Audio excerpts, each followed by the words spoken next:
precisa usar local e programa merenda escolar atau no telefone nutrição dia para estudantes sira. Questão o Diretor Nacional Ação Social Escolar Joaquim Martins ba STL Edifício Ministério da Educação, Juventude e Desporto Vila Verde Terçane. Nyedihan programa merenda escolar lau tuir dias efetivos nebe makiha. Também papel Ministério da Administração Estatal prepara calendário e implementação programa merenda escolar. Primeiro, informo com a implementação do programa merenda escolar. Neste momento, bater dias efetivos no dia. Também maka papel Ministério prepara um calendário de implementação do programa merenda escolar batinan 2022 dia 178 dias. E atribuição do orçamento na parte da sociedade, o montante 0,25 centavos.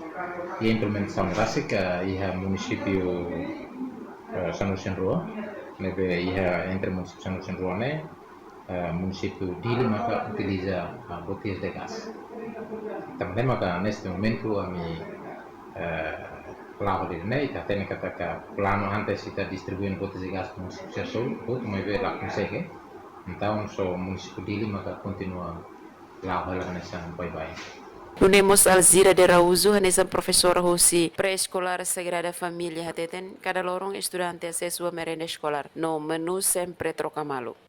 Março lá será acesso quando vai merenda escolar que merenda escolar né agora será acesso o dia será han menu né troca malo.